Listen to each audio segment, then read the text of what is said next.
Hey y'all, it's Ashley here at the Realm of Comics, and I am here to discuss 5 comic series that I need to either catch up on or just straight finish. I am horrible about finishing series, regardless of whether it is an actual prose book or comic or graphic novel or manga. I have a problem.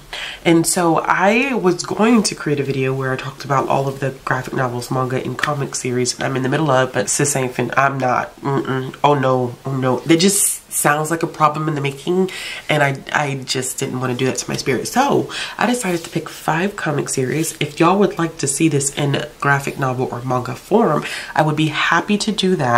But I just picked 5 comic series that I need to finish. Some of these are ongoing. I think only one of them is ongoing, if I'm not mistaken. I think the rest of these are finished. I could be so wrong about that. Part of me feels like I'm extremely wrong about that. I think most of these are finished except one, which also could be working its way on being finished, but it was just resurrected to some capacity. So the first one that I have on this list is by one of my favorite writers, and I think I may save this one for a project specifically because I'm in the current process of filming a different video reading experience, something along those lines. I'm in the process of doing that, and so this individual is a part of that, and I think I may save this series, but this is one that is high priority. He's just high priority, and that is The Woods by James Tynion IV. It's a science fiction comic series which deviates from what I'm used to from James at this point. I know usually like fantasy and horror, but this is his sci-fi series that I've read, and it's about these group of kids whose entire high school, teachers included, were transported to this different planet. And so not only do they have to figure out how they got from point A to point B, but once they start exploring this planet more, there are some strange things that end up happening. One of the students who's in this specific work, he gets wrapped up in some really weird and creepy stuff that has some horror-like elements to it, which I definitely could see how he really showed out when something is killing the children. You see a little bit more of those horrific elements in The Woods, but it definitely has its basis in sci-fi. It's also like a survivalist story, so you see people trying to readjust and figure out how they're going to survive in this new place slash planet, possibly, before they're able to make it home. And clearly you can see that this is not what we're used to seeing when we're on the planet Earth. I really enjoy this one. I'm trying to find a panel that's not as spoilery, but this is what the artwork looks like, which I absolutely love the artwork. I think it's beautiful. I really do enjoy the artwork in this one. Okay, so this is complete at 9 volumes, which covers the 3 years that the characters were on this specific place. I don't even want to say where they are because it might be slightly like a spoiler. The next one that I have that I low-key want to start reading as soon as I get finished shooting this video is Fables, just Fables.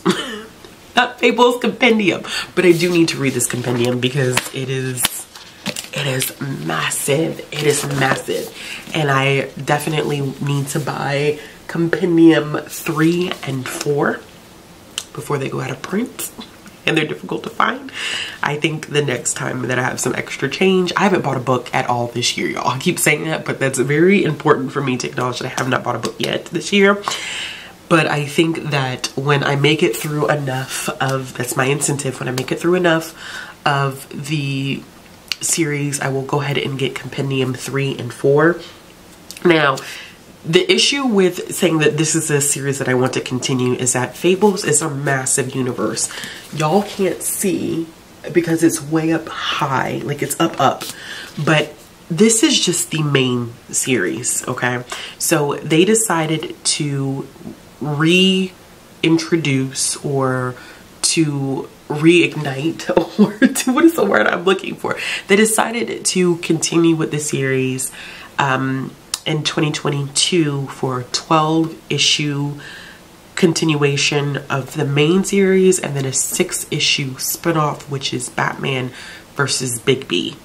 So this series is not yet complete. It's still marked as ongoing. But not only do you have this, like the main series, you have Jack of Fables, you have Ferris, you have Cinderella. There is, I'm trying to see what else I have up there. Goodness gracious. There's Ever After. There, Big B already had a completely different spinoff. This is, if you like fairy tales, because I always talk about this one. If you like fairy tales, if you're a big fairy tale fan or fairy tale retelling fan, you'll enjoy this. It's about fairy tale creatures who are fleeing their homeland to live in New York City or upstate if they can't change from animal form to human form. And they're hiding from this evil entity called the Adversary. And as you make your way through the book, you get to see the relationship between the characters and then the drama that happens amongst all of them. And then you also get insight to who this adversary is. And trust me, when I found out who the adversary was, I was like, yo, that is wild. But this is definitely old school. I can't even remember when this first started getting published, but I've been talking about Fables for as long as I've been on YouTube. That's a long time, okay? It's a very long time. So the next series that I have that I need to finish is one of Brian K. Vaughan's series, which is Why the Last Man. Now, I think I've read about 2 volumes of this. This is the older, what is this? What's a card from somebody? Oh gosh, y'all, using stuff as a bookmark that I shouldn't use as a bookmark. So this is an older series. I believe this one was started in 2002. So it is older and it went on until 2008-ish. So it's collected in 10 volumes. And I've only read the first 2 volumes, but I need to just go ahead and finish it. This follows a main character who is living in a alternate reality of our world, which takes place in 2002, where all of the males of all species have been completely wiped off of the earth. And this main character, this guy and his monkey are the only people that are left with a Y chromosome. So it's interesting. There are some parts of this that don't hold up. I am fully aware of that. It just doesn't hold up.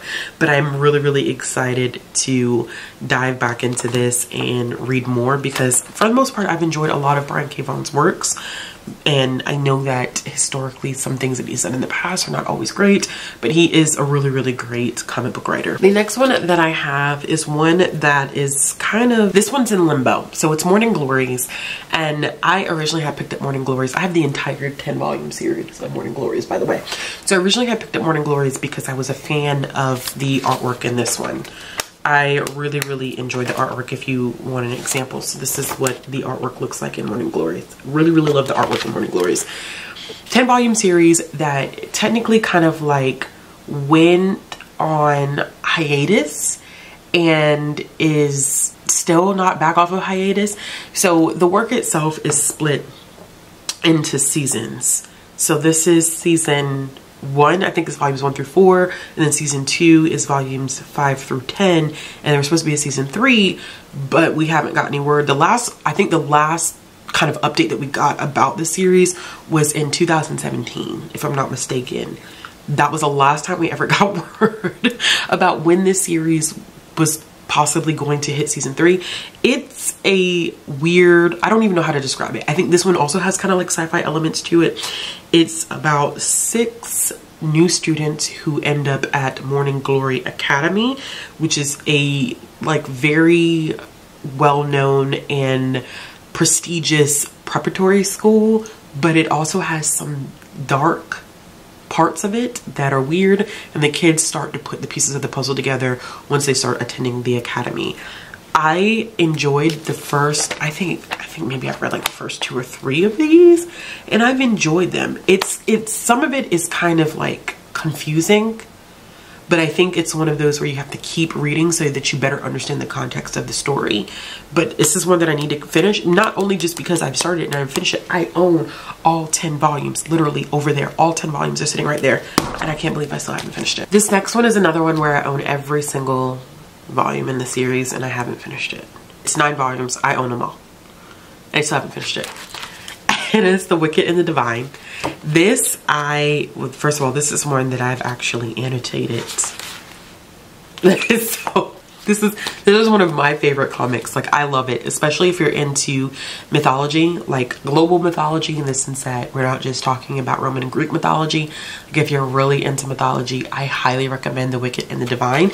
And the reason why I originally got The Wicked and the Divine was because of this. Y'all see the artwork on this? The artwork for The Wicked and the Divine is absolutely gorgeous. It's so pretty. It is so... I'm trying to find you. Look at that. Damn it. It's a beautiful artwork. So I originally had gotten this one with the artwork and the fact that it was mythology based. So it's about these gods where every 90 years they're resurrected, but they're resurrected into people who already live on Earth, if that makes sense. So they're resurrected almost like a hostile takeover of the body. So they resurrect and then they live for 2 years and then they die.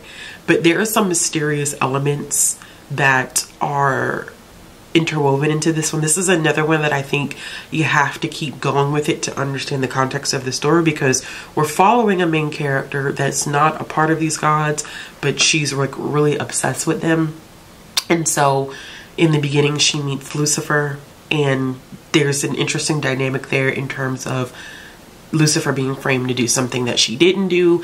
It just very interesting initial premise. I think I've read up to volume 5 of this one. So I've read about halfway through of this series. Why I haven't continued, I'm not sure. I think because, honestly, I'm going to tell you what I think it was. I think I was nervous about was it volume 6 or was it volume 5? I don't want to spoil myself. It may have been volume 5 that had a crazy amount. Yes, this is what it was. So volume 5 starts becoming almost like a magazine-like quality, where we're getting this, like that type of situation. And it's amazing because like this is not stuff that I typically like to see in comics. And granted, this entire volume is not like that, but when I originally started picking up this volume and we were getting this stuff, I was like, oh, like it turned me off. I'm not gonna lie, it turned me off. But I think because it's not a lot of that in the beginning, it's literally maybe like that much. It's not a lot. I think I can kind of like just go through and get it done. Like I can do this. I can do this because for me to own all 10 volumes and still haven't read it, like it's a mess. It's a shame. But I promise I will get her done. Alright y'all, let me know in the comment box below what graphic novel or comic, or should I say comic series? Let me know what comic series you are interested in continuing or finishing. I love new recommendations, so let them fly. As always, if you like this video, give it a thumbs up. If you want to see more content from me, click the subscribe button and hit the bell for notifications. And I'll be back with another video soon.